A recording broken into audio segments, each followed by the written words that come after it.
નવું ફાઇનાન્શિયલ વર્ષ ચાલુ થઈ ગયું છે. તમારે ઇન્કમ ટેક્સ રિટર્ન ભરવાનું હશે. ઇન્કમ ટેક્સ રિટર્ન ઘણા લોકો ભરતા હોય છે, ઘણા લોકો નથી ભરતા હોતા.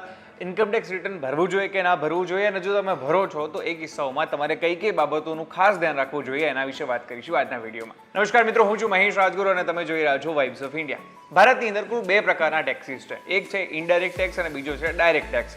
ઇનડાયરેક્ટ ટેક્સ એટલે શું છે? જે જીએસટી આપણે અલગ અલગ પ્રોડક્ટ્સ ઉપર ભરતા હોઈએ છીએ એ. અને બીજું હોય છે ડાયરેક્ટ ટેક્સ, એટલે કે આપણે જે ઇન્કમ ટેક્સ ભરીએ છીએ એને કહેવાય આઈટીઆર. કંપની જે હોય છે કોર્પોરેટ ટેક્સ ભરતી હોય છે, કોઈ ઇન્ડિવિજ્યુઅલ હોય છે એ આઈટીઆર ભરતું હોય છે. હવે તમે જ્યારે પણ આઈટીઆર ભરાવાના હોય ત્યારે તમારે અમુક બાબતોનું ખાસ ધ્યાન રાખવું જરૂરી છે.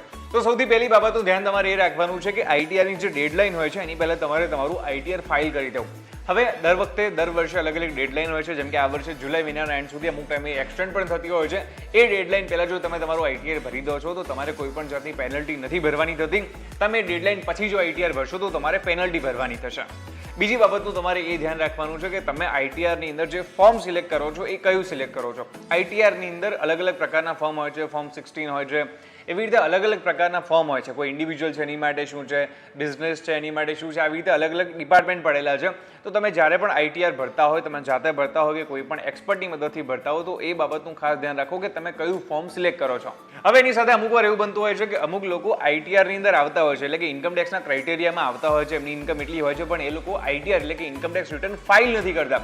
તો આવી ભૂલ ક્યારેય ના કરવી. તમારી જો ઇન્કમ છે એ ઇન્કમ ટેક્સની અંદર આવતી હોય તો તમારે તમારું આઈટીઆર ખાસ ફાઇલ કરી દેવું, નહીં તો તમારી જોડે નોટિસ પણ આવી શકે છે. અને નોટિસ આવશે પછી તમારે જે વેરો ભરવાનું થશે, વેરો તો ભરવો પડશે, એના ઉપર દંડ લાગશે, અલગથી છે.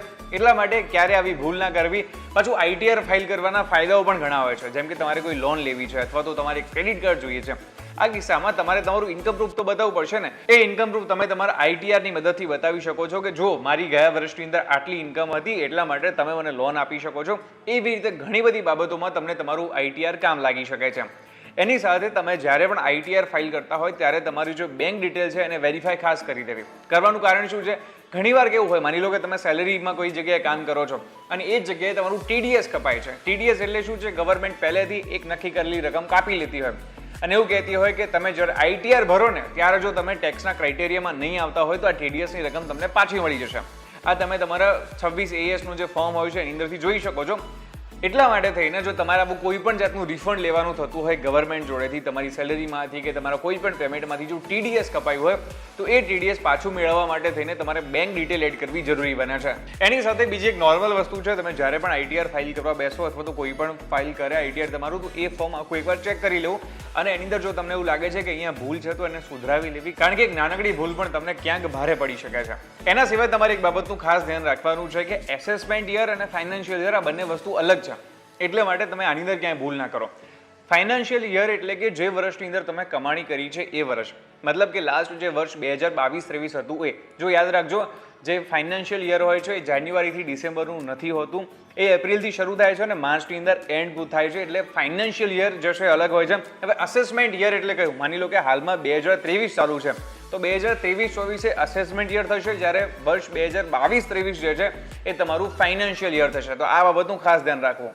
એની સાથે બીજી એક વાતનું એ પણ ધ્યાન રાખવું કે તમારા ટોટલ જેટલા પણ ઇન્કમના સોર્સિસ હોય, તમારું કોઈ રેન્ટ આવતું હોય, તમારી સેલરી હોય, કોઈ બિઝનેસ હોય, તમે ક્યાંય રોકાણ કર્યું હોય, તમામ બાબતો જે છે તમારે આઈટીઆરમાં દર્શાવવી જરૂરી છે. એની સાથે તમે ક્યાંય એફડીમાં રોકાણ કર્યું હોય, તમારું ક્યાંય કેપિટલ ગેઇન થયું હોય કે તમે આટલું રોકાણ કર્યું એમાંથી આટલું થયું છે, તો આ બધી બાબતો પણ તમારે દર્શાવવી જોઈએ. એના સિવાય માની લો કે તમારો શેર બજારમાં ક્યાંય લોસ થયેલો છે, તમે કોઈ LIC ભરો છો કે આવા ઘણા બધા બેનિફિટ મળતા હોય છે, એ બધા બેનિફિટનો પણ તમે ઉપયોગ કરી શકો છો. અને આવા તમામ બેનિફિટનો ઉપયોગ કરવો પણ ના ભૂલવું તમારે.